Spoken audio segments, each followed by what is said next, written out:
I think it's funny, but this is the live one. This is the only one I could find, so it may not be clear. If it doesn't, we won't worry about it. Oh, yeah.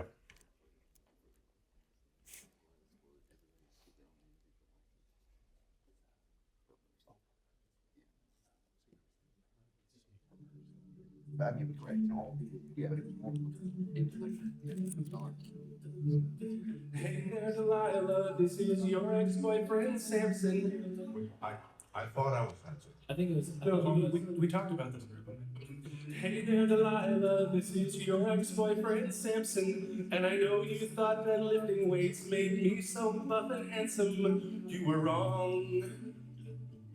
That's why I let my hair grow long. That makes me strong. Hey there, Delilah, you came in while I was sleeping, and I didn't hear you cutting, and I didn't see you creeping out the door.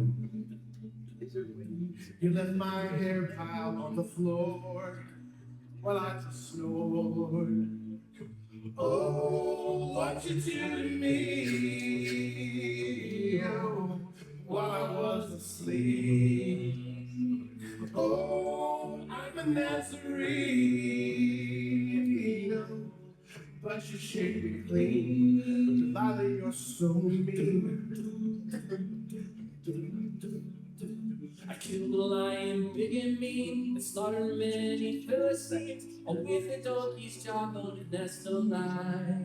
That's no lie. Now I'm chained up to the wall, and I can't cry no tears at all, because they came and gouged out both my eyes.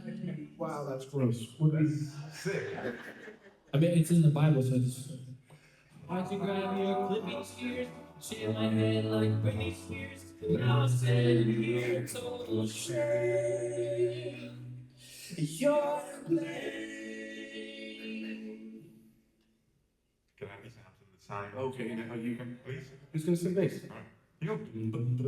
Hey, Delilah, why did you have to deceive me?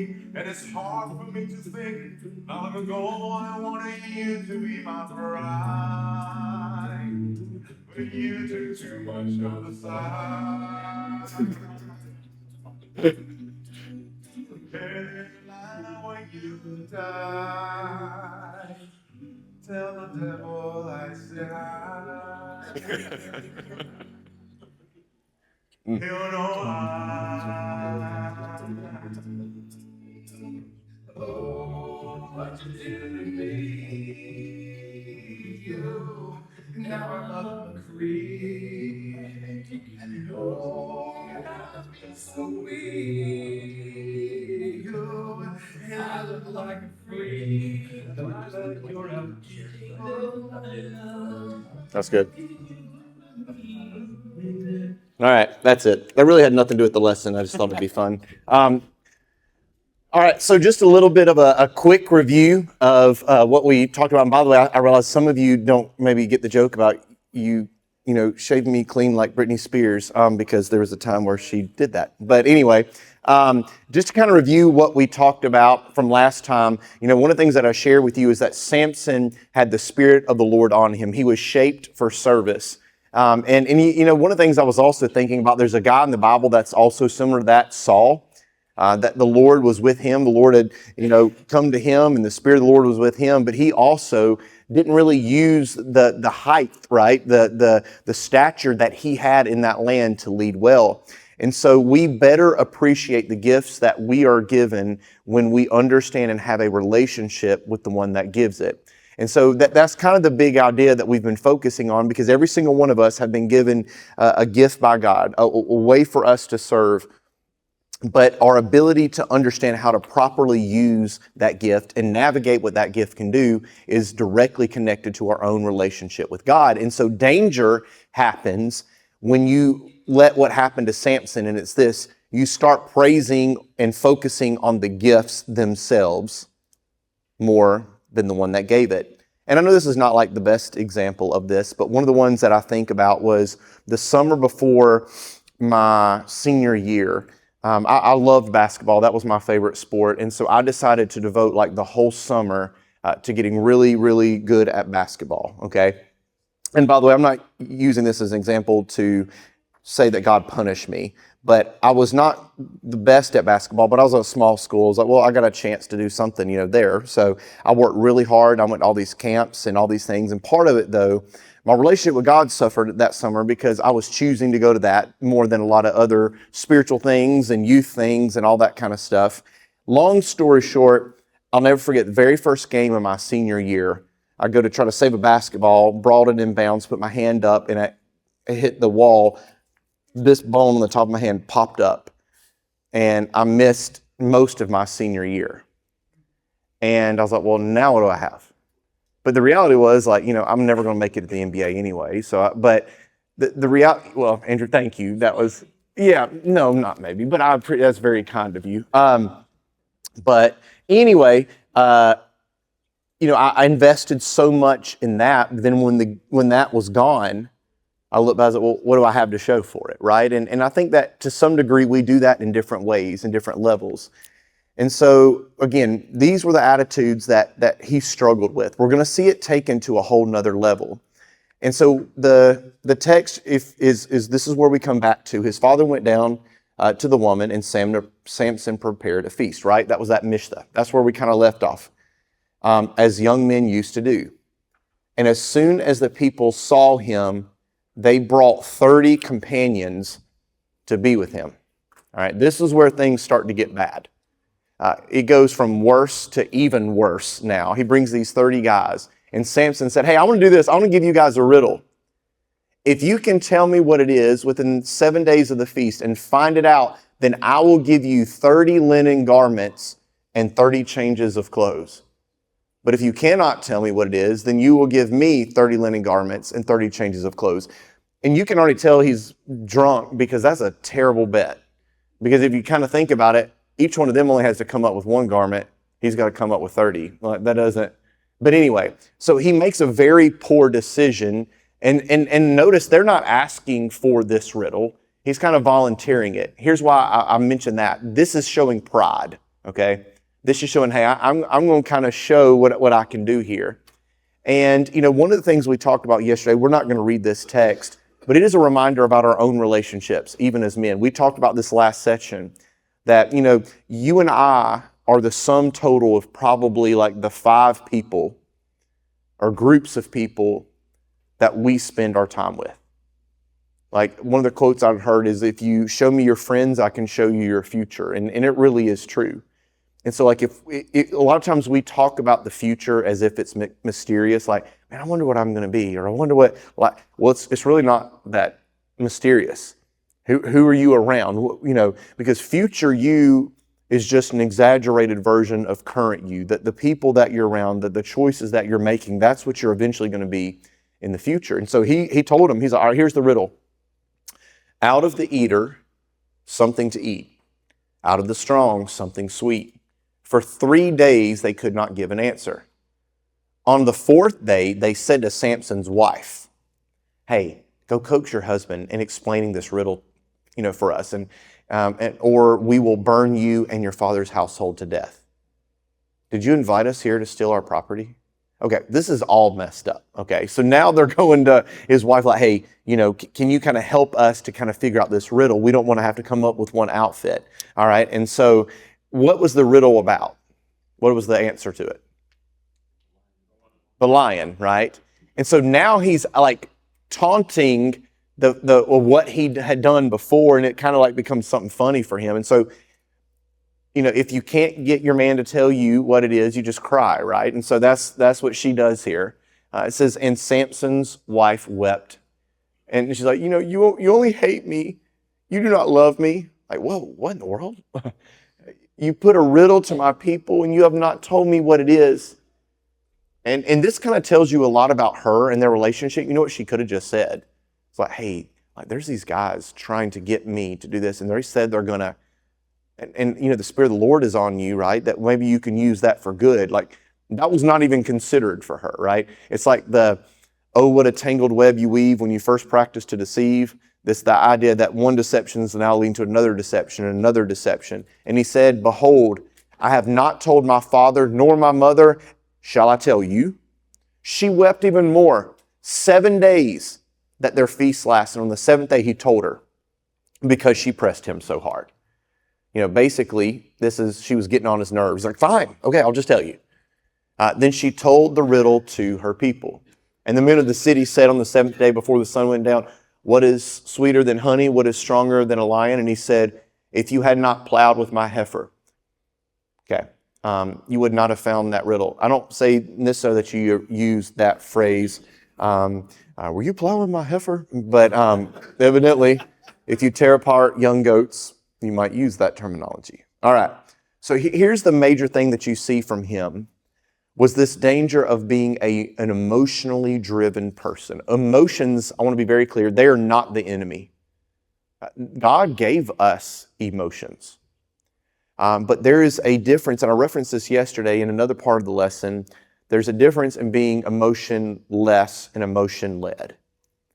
For us as men, what is the danger of being emotion-led? Because we don't really talk about this a lot. We kind of think of women as being the more emotional people, yet it's our emotions that oftentimes get us in big-time danger. Where do we see this sometimes?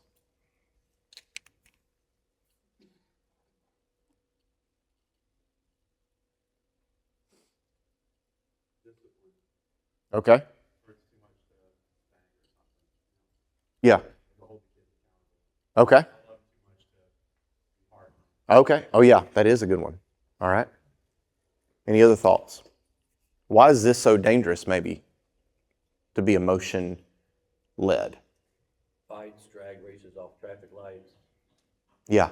Yeah, that's true. I mean, we had one crazy that happened near us. It was a shooting because of a fight in traffic about someone cutting somebody off. All right. Whatever the emotion is dictates the response. Yeah. So if you're fearful, you're gonna make a fearful decision. If you're anxious, and so it's not the rational, logical choice that Yeah. you normally make under normal circumstances. Awesome. Yeah. All right. Any other thoughts? All right. And so here's one of the ways that we see this show up. And I referenced this earlier, and I want us to talk about this a lot, and that is misdirected anger. It says, and the Spirit of the Lord rushed upon him, and he went down to Ashkelon and struck down 30 men of the town and took their spoil and gave the garments to those who had told the riddle. In hot anger, he went back to his father's house. And Samson's wife was given to his companion who had been his mess man. This is like a 48 hours unsolved mystery Lifetime movie had a baby and produced this. And so now, she is marrying, is having a relationship now with his best man. I mean, this is all sorts of messed up. So Samson went and caught 300 foxes and took torches. I mean, it doesn't stop here. He turned them tail to tail and put a torch between them. And when he had set fire to the torches, he let the foxes go, standing in the grain of the Philistines, and set fire to the stacked grain and the standing grain, as well as the olive orchards. Here's why I want us to see, what do you notice about his frustrations here? He takes it out on animals. He's taking out on animals. Yeah, he does keep doing that. That's part of it. But you said he takes it out on, and we're also kind of getting to something. He takes his frustration out on everything else. That he is not addressing the character flaw that he had. I wanted to spend some time on this because one of the most mentioned and talked about things in Dad Tired, and he mentions this all the time, is about men and our misdirected anger. That is one of our biggest weaknesses oftentimes as men. First, let me ask you this. What do you think at times it is that makes us so angry about things? Pride? Okay. When we think something should be done right, or something is not done the way we think it should be done. Okay. All right. We're inconvenienced. When we're inconvenienced. Okay. We're insecure. Insecure. And we're actually going to talk about that in a second. Stress and pressure. Stress and pressure. Yeah, absolutely. We don't need just Yeah, depression, stress. absolutely. Yeah. And I was having this conversation with somebody before, and we were talking about, like, when that whole thing about how your family gets what's left. And one of the challenges I told him I had and I still do, and I have to like remind myself of it is, and I got this advice from somebody else. I can't remember who it was, but if I had maybe a long day, and maybe I just talked to somebody about suicide, and this person was struggling with their marriage, and then I go home like, hey kids, we all have that, where whatever the pressures of our job were, and we're on our way home, and we just have to like flip on this switch and instantly become like an attuned husband and attuned dad, and all of those things. That one of the things he said is, listen, I highly encourage you on your way home to pray. Like, make that your goal on your way home, that, hey, listen, I'm going to give my absolute best to my wife, and I'm going to give the absolute best to my kids. And so, for me, it was all the other things that wore me out ended up that my family got the worst of it because of what had happened during the day. And so, misdirected anger is a really big deal, because that's what happened with Samson. He's taken his anger out on the foxes. He's taken it out on the 30 men, when he should have taken the anger out on himself, right? He should have, taken that and like, listen, I got to fix me. But he decided to take it out on everybody else. Where do we sometimes do misdirected anger? Yeah. I find myself getting angry sometimes, and I can't do enough. So, kind of related to what you were saying, I think. So I can't say no at work. I'm up to here. I can't say no to my family either. Mm-hmm. Yeah. It's like I'm kind of worn out there, and I'm worn out here too. Yeah. Yeah. All right. Any other thoughts of how we might misdirect our anger? What is the root of it? Well, here's a few. I think one of it sometimes is comparison. Like, we're like, man, it seems like, man, they got it where they're just only having to worry about, they only have to worry about these things, and I got to worry about all this. I think that is sometimes, but I think these two are a little bit more, that sometimes it's a way of clinging to a grievance in order to sidestep grief. And what that means is this, that maybe something happened to us that we never fully grieved over and addressed, and it keeps coming up, okay?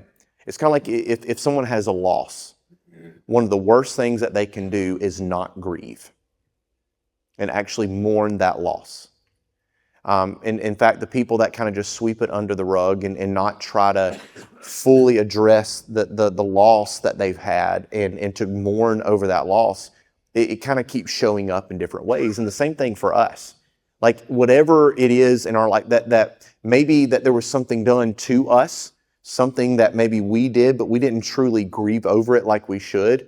We'll just kind of move around it, sweep, what was swept in the rug, we kind of keep it there. Another one, I think, is sometimes we want to be seen ourselves and acknowledged. Like, we talk about love and respect, that as men, we want to be respected. And sometimes when we don't feel respected, like for me, I've even had to like figure out how to, okay, so we have a 12-year-old about to be 13-year-old. And I love him so much. He really is a good boy, but his tongue and his little attitude is starting to show a little bit, and I don't like it at all. And so I'm getting like this picture of disrespect sometimes, and I'm like, in my instances, my impulse is like, well, I'm going to show you, buddy.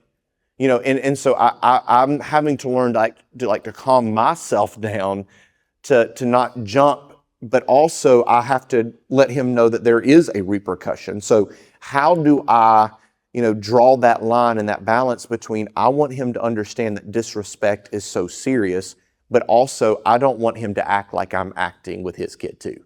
So that is something I do think we have to keep in mind, and there is definitely a place there. Any other thoughts of maybe what's behind anger?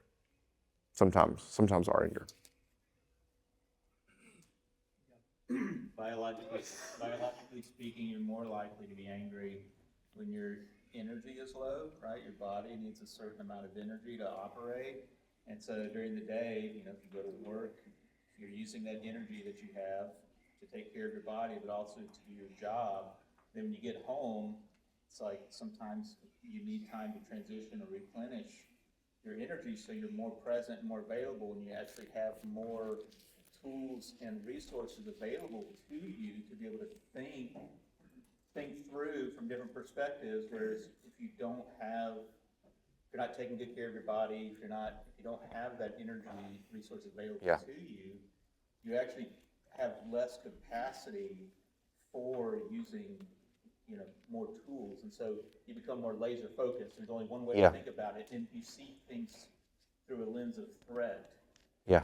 than through Okay. through other perspectives. That's awesome. There Yeah. you go. There's a Yeah. Through the lens of threat. biological part. Yeah, and I want to be clear about something. Anger is not necessarily wrong in a sense. It's not wrong to be angry.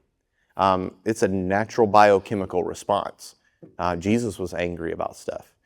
But we're going to look at a text tomorrow about handling our anger righteously. And we'll talk a little bit about that tomorrow. So the text keeps going. It says, they said to him, we've come down to bind you, that we may give you into the hands of the Philistines. And Samson said to them, swear to me that you will not attack me yourselves. They said, no, we will only bind you and give you into their hands. We will surely not kill you. So they bound him with 2 ropes, brought him up from the rock. And when he came to Lehi, the Philistines came shouting to meet him. Then the Spirit of the Lord rushed upon him, and the ropes that were in his arms became as flax that has caught on fire, and his bonds melted off of his hands. And he found a fresh jawbone of a donkey and put out his hand and took it, and he struck 1,000 men. Now, you'll probably notice a consistent theme that keeps happening here, that the Spirit of the Lord would rush on him. It was like God giving him another chance, right? And another chance. Another chance, like, here, you can you do something with this strength. But it keeps showing up as pride. And so I think, kind of like you were saying, I think part of his pride was insecurities. I really think that this very strong guy was trying to overcompensate for something that was missing in his own life. And insecurities is that voice that we all feel like I'm not enough. And the reality is, spiritually speaking, we're not. That's the reason why we have God, that we aren't enough on our own. He wants us to be at a place of dependence on Him. And so I want us to kind of see even sometimes weakness as an advantage. That whatever area it is that we are weak, that we will let that weakness drive us to depend upon God. And the neat thing about God is if you let that deep need you have drive you to Him, He loves to work through that. That's just how He is. And my strength is made perfect in what? Weakness. Think about what that says. Like, what if we really believe that my strength is made perfect in weakness? And so it says this in Judges 16. Here we go again. One day, just one day, Samson went down to Gaza, and there he saw a prostitute, and he went into her. One day. It's like this guy had already messed up. The Lord had tried to help him, Spirit of the Lord on him. And you'll notice, like, he's not messing his life up all just really at once. It was one day, one step at a time. So I looked it up just to see how long it would have traveled. Remember earlier when I told you he walked 6 miles? Now, here's what he's starting to do. We're going to talk about in just a second. He's taunting the enemy. He's now traveling 25 miles, because here's something we miss. One of the things that happens between chapter 15 and chapter 16 is this little clue that it says that Samson had actually served the Lord faithfully, or served the Lord for 20 years. And the way it was actually written was alluding to the fact that this guy was actually leading well. So this guy that hadn't messed up, all of a sudden, one day, everything changes, and he goes 25 miles to risk 20 years of faithfulness. Here's what I ask y'all. Do we sometimes do the same thing? That we will risk 10 years of faithfulness, 15 years of faithfulness, 20 years of faithfulness, 30 years faithfulness for a thrill, 20 years of faithfulness, 30 years of faithfulness, 40 years of faithfulness for a cheap high. I think we're all guilty kind of the same thing. And so remember what I told you about taunting the enemy? What says the Gazites were told, Samson has come here. And so they surrounded the place where he was. They set an ambush for him all night at the gate of the city. They kept quiet all night, saying, "Let us wait till the morning, and we will kill him." But Samson lay there till midnight. And at midnight he arose and took hold of the doors of the gate of the city and the two posts, and pulled them up, bar and all, and put them on his shoulders, and carried them to the top of the hill that is in front of Hebron. Now, one of the things that is really interesting, that if you look, and because right now we don't see that the Spirit of the Lord, right, was upon him at this moment. But what we do see is he was physically strong. One of the things that I heard about those doors, they would have been at least 300 pounds apiece. So for this guy to lift that up, that's a pretty significant thing. You know, where at times do you think we taunt the enemy, Satan? What are some things that y'all think we do sometimes to taunt the enemy? Any thoughts? I think we make excuses. Okay. What I mean by that is we might know what the right thing is, but we're tempted to do something different or find a different route. Okay. And we might take that different route, which opens the enemy up to us. Okay. Because it might be easier. Yeah. To take the other route. Okay. Which opens us up to the enemy to do things to turn out the wrong way. Okay. Awesome. All right. Any other thoughts? I seem to get the most sick when I realize that I've been well for a long time. Yeah. It's like all of a sudden, what was I thinking? Yeah. Don't think that. Yeah. The jinx on yourself. Yeah, absolutely. One of the illustrations I like to give is when we were in Robertsdale, we kept having issues with fruit flies, and they were making their way into the house. And so we had tried all these things to get rid of them. Like I bought our boys, you know what salt guns are? Those things are fun. You put salt in it, pump the thing, and shoot it. And we're not we don't get to hunt a lot because we don't have a hunting land or anything. So I let them dress in camo and go around the house and shoot the flies. And so they did that, and we couldn't get rid of them. We got the slow, painful death of the sticky pads and put those in the house. And we got the little blue thing that lights up, zzz, zzz, thing, and they fall. So we did all those things, and we kept having issues. And we got this exterminator to come out and actually look at what the issue was. And when he looked at it, he said, "I can tell you what the issue is. It's right in your backyard. You got these 2 fruit trees, and what's happening is all the fruit is falling to the ground, and it's laying there on the ground, and y'all aren't eating the fruit." I was like, "Well, yeah, I'd have diarrhea for 30 years if, I ate all of the fruit that was in the backyard." And so what ended up happening was, he's like, "Either you're going to have to cut down the trees, or you're going to have to eat all the fruit, because the flies are attracted to it." And the reason I mention that is we keep a lot of things close by sometimes, right in our backyard, just close enough distance that Satan, the enemy, is attracted to. And we choose not to get rid of it. And that's kind of what's happened with Samson. Like a lot of these problems are things that are right there, these glaring character weaknesses that he is choosing not to address. I think about these verses. We've referenced the second one, but the first one says this: "So if you think you are standing firm, be careful that you don't fall." But it wasn't just the fact that he taunted the enemy. He keeps rationalizing the same sin. After this, he loved a woman in the valley of Sheol. Y'all, this guy, I forget and that's why I told you I was going to take 2 sessions to go over this.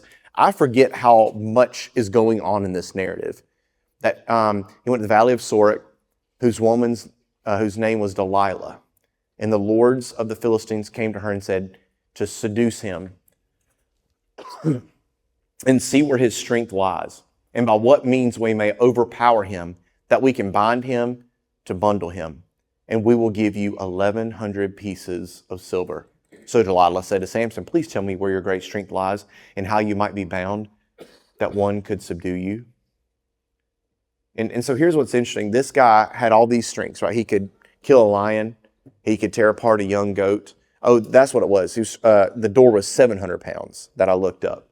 That was about the average weight. So he could do all these things, but he was not strong enough to lead his family, and he was not strong enough to lead his home. You got this very strong man that had a dangerously weak will. And I think the other challenge was, someone mentioned this earlier, that sometimes we assume that because we've not got caught, or that we're not having to deal with the repercussions of it, that our disobedience is never going to cost us. And she said, the Philistines are upon you, Samson. He woke up from his sleep. I will go out as other times and shake myself free. So again, he's assuming that his disobedience is not going to cost him this time. But he did not know that the Lord left him. That is one of the saddest verses, I feel like, in this entire text. That the Lord had left him. And the Philistines seized him, gouged out his eyes, brought him down to Gaza, found him bound with shackles. He was at the ground in the mill in the prison, but the hair of his head began to grow again after it had been shaved. You know, I know this story is very negative in a lot of ways because it's highlighting the failures of somebody, but I want us to all think about the different failures that we've had. I want us to see those not as the person, but as the event. One of the things I think Satan tries to do is I think he tries to attach our sins to our identity. That what we did is what we are, okay? And I think that's even important for the next generation and our kids, and to help them understand that when they messed up, they did a bad thing, okay? But they aren't that sin. Because the more you start to think you are that sin, right, then you're going to live as that. And so when we fail, though, there are two responses. And this is for us, okay? When you mess up, when you sin, you're either going to be remorseful about it or you're going to be repentant. Remorse is I'm sorry I got caught. I'm sorry if someone found out. Repentance is I'm sorry I hurt God's heart. I'm sorry that there's a fractured relationship between he and I. And so here's how it goes on. The Lord of the Philistines gathered together a great sacrifice to Dagon, their god. Now, kind of an interesting thing about Dagon. I just nerd out on some of this stuff. I think it's kind of interesting. Do y'all remember when Jonah showed up in Nineveh and like all these people repented and all of that? You know, there's kind of one of the thoughts behind that. You know who they worshipped? Dagon. A god that was a fish with a man coming out of him. That's exact. They worshipped a fish god. And right, it was like the man coming out of a fish's mouth. And so when Jonah shows up preaching repentance coming out of a fish's mouth, they're like, okay, now he's got our attention, but he's preaching a different message. And the only reason I mentioned this, I put a picture. I thought I might have. This is one of their cave drawings, like what they visioned he looked like that they worship. I just think it's really interesting that God can even use a pagan thing to bring somebody in a group of people like the Ninevites, very similar to the Philistines, to repentance. That has nothing really to do with our lesson. I just kind of think it's interesting. All right. And so it says, our God has given Samson, our enemy, into our hand. Then Samson called to the Lord, O Lord, please remember me, and please strengthen me only this once. O God, that I may be avenged of the Philistines from my two eyes. You know, one person asked me one time, do you think Samson's in heaven? Because at the very end, you know, he asked, Lord, remember me. I'm like, well, I don't know. I don't really know. I can't answer that one. But it gives me a little glimmer of hope that at the very end of this guy's life, that he actually remembered the Lord and asked the Lord to strengthen him. And so the reason why I say that, you know, even in the failures, even through the mess ups, God can still accomplish purposes. I love this verse, Proverbs 24:16. Though a righteous man falls 7 times, he rises again. I love this because this verse doesn't say, you know, the man that did wrong. This says a righteous man falls. Strong people sink. You know, sometimes the weightier the object, the deeper it sinks, right? And the quicker it sinks. And so even as a servant, sometimes you sink while you're serving. Sometimes you sink because you've served. That as a man of God, that does not mean that we're not going to sink. But it says a righteous man, though he falls 7 times, he can rise again. I was going to give that illustration, but the video didn't work, so it won't be meaningful that way. But anyway, as we conclude this, any thoughts of things that stick out to you from Samson that we've covered?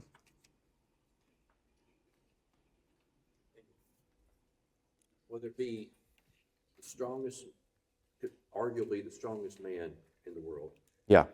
or arguably the wisest man in the world, in the case of Solomon.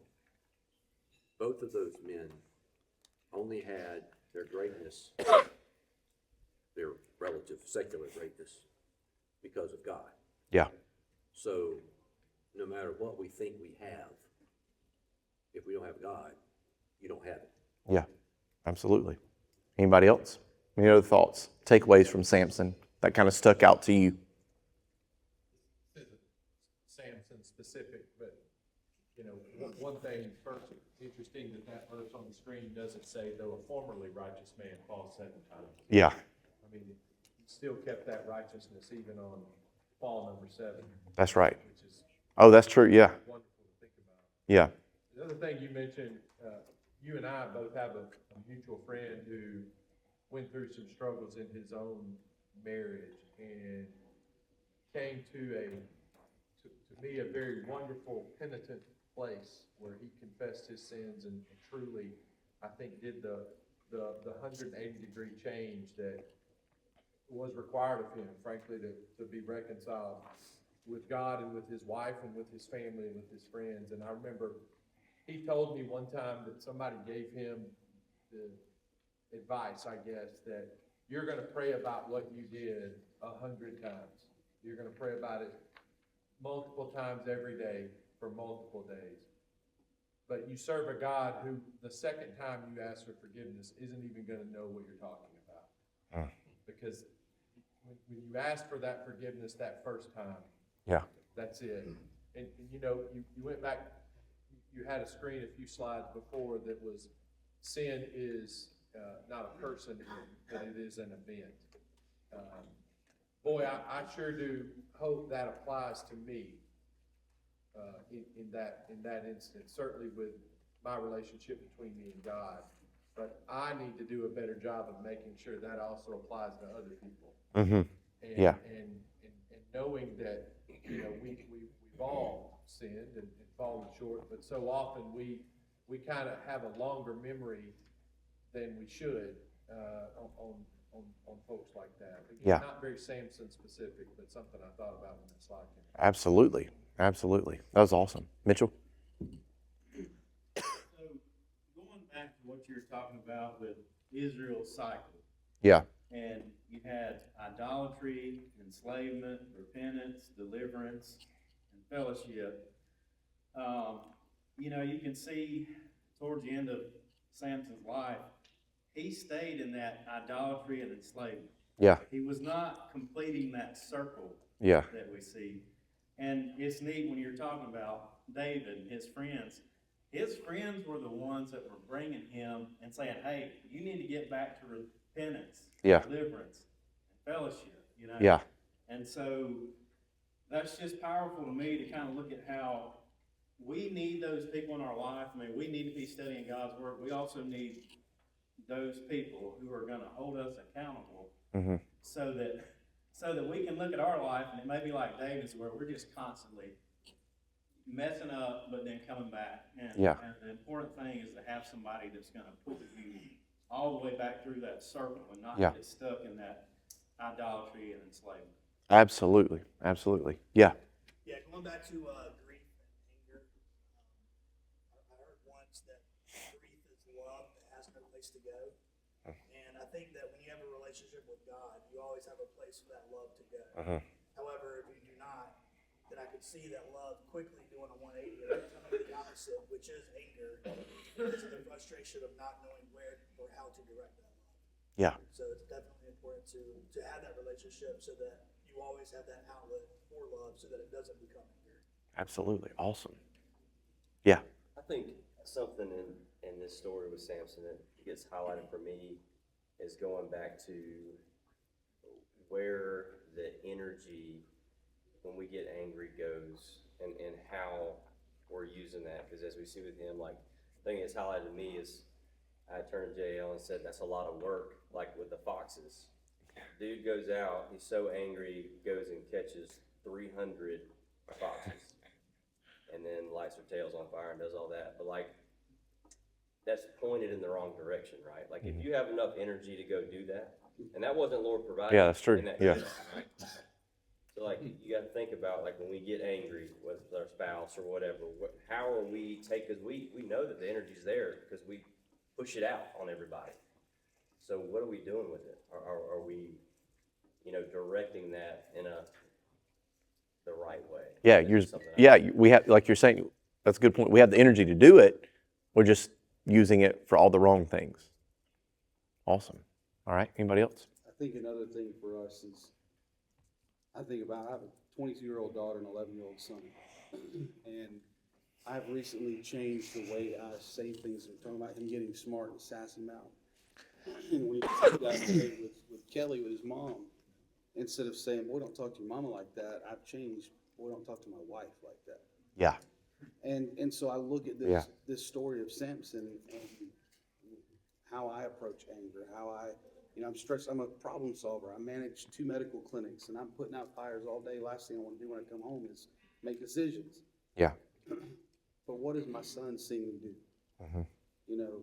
We're here for a couples retreat, how do I treat my wife? But how does my 11-year-old son see me do those things? Yeah. How does he, and I said that to him one day, who told you it was okay to talk to my wife that way? And he looked square in my eyes, he said, you did. And I said, excuse me, and I was mad, like, excuse me? He said, well, sometimes you talk to mama like that.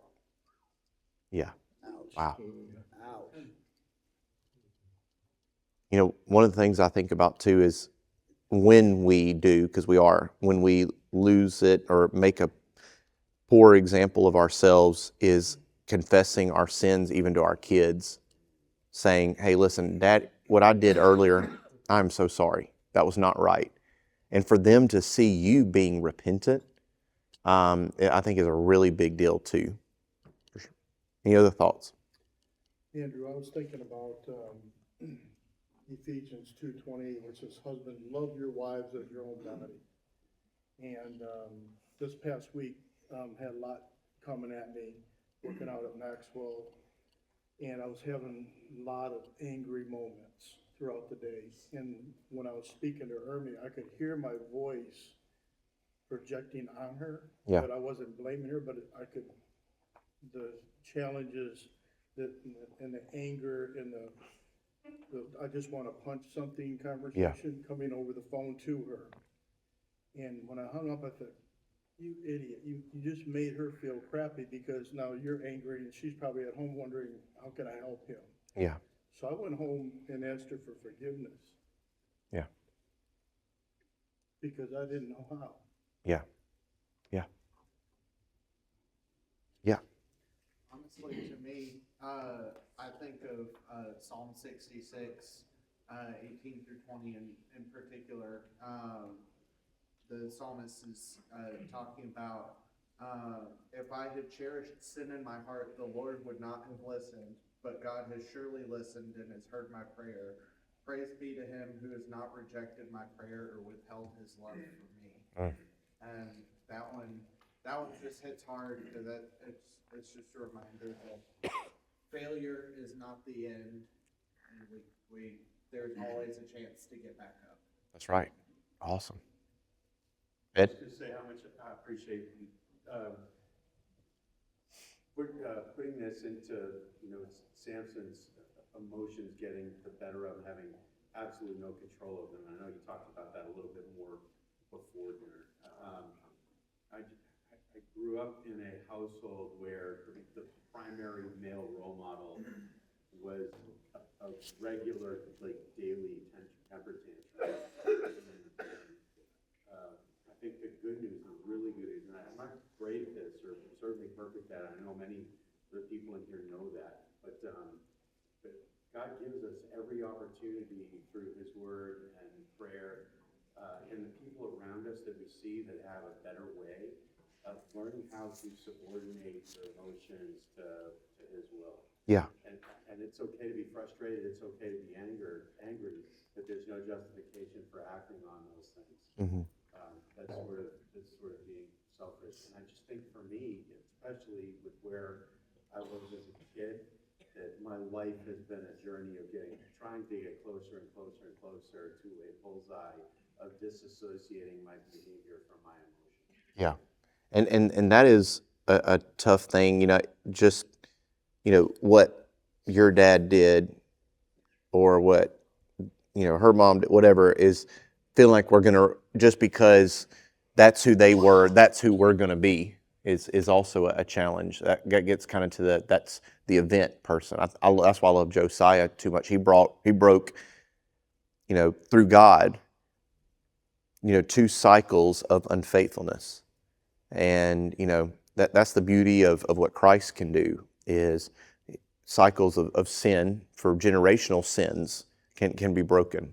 All right. Any other thoughts? To add to that, because that's exactly what I was thinking. It was like Israel's pattern or cycle that you were talking about earlier never really ends until they're just in the stage of enslavement, pretty much, until Jesus. And so the cycle kind of, even with a king, continues, even when God's like, finally give you what you want, and it's still like that until Jesus. And it's like Jesus that breaks the cycle. So I was thinking about all of the bad patterns in my life cycles, whatever, in my life, as well as family cycles and all of those things, and thought, well, maybe if I implement is probably not the right word, but look to Jesus more and to like myself less, then maybe I could break the cycle. Yeah. So. Yep. Awesome. Yeah. I think forgetting to praise God in the good times and for the good things gets us in trouble. Going back and thinking about Samson had 20 good years, right, where he was judging over Israel. And obviously we don't have the text that shows, but I would assume he wasn't thanking God or remembering God for a good chunk of that time. And when we do that, we start being thankful for ourselves in good times. Mm-hmm. And that is where I think we allow Satan to creep in and do all those things. And I think it's so easy to do because it's so much easier to run to God when something goes wrong. Yeah. I know personally in my life, like prayer life really suffers sometimes until something goes awry. Yeah. And it's like, Lord, I need you now. Yeah. When it's like, okay, maybe I didn't have these things going on where I needed that prayer, but I had a zillion things I could have been thankful for. Yeah. And praise, and when praise to him is on the forefront, you're going to have less times where you think you're doing it on your own. Yeah. Oh, that's so good. Yeah, praise is such an important thing. And and thanking God for the victories he has given us is a huge thing. That's why I love worship so much too, is like when you show up to worship, like there's Sundays, and I've said this before, and one person's like, really, you're the preacher? But like there's some Sundays, like I wake up and I'm like, I'm not feeling it. Like I'm struggling a little bit and my mind's not in the right place. And I'm like, I would preach. And it's like even praising God, it doesn't take away the problems, but it shifts the focus from the problems themselves to the one that can actually solve the problems. It's like the start of the song, I'm not there. But like by the end of the song, I start getting there, and that's the power to me of even worship and praising God more, is it doesn't eliminate those challenges, but it helps us to re-see them in a different light. And so, yeah, definitely praise is a huge part of it. He created us to be worshipful people. C.S. Lewis talks a lot about that, and Mere Christianity and Screwtape Letters, like that's how we were shaped and designed, was to be worshipers. And so but the question is, we have to ask is, what are we worshiping, right? That we're going to give praise to something. We just got to figure out what that is. All right. Any other thoughts? Very good stuff. Well, just want to say how much I've enjoyed getting to be with you guys and enjoyed these sessions. And tomorrow morning, I feel like is one of our most practical ones, and can't wait to share that with you guys. We're going to talk about communication and conflict management and conflict resolution in the morning. So looking forward to that. Don't forget, it's going to be 30 minutes earlier. Mike? Yeah, we can be dismissing every week. We've got our 5 minutes, but I'm sure it'll start a little bit later. But I will need some help arranging some stuff for our newlywed game after we dismiss. And I think I actually want to take this table and move it over there out of the way so that you can kind of see the crazy action, the wonderful action that's going to go on down here. So thank y'all again for attending and being here. Can we move this whole thing? You think? I bet we can. I think there's enough of us here, I think we can pick it up.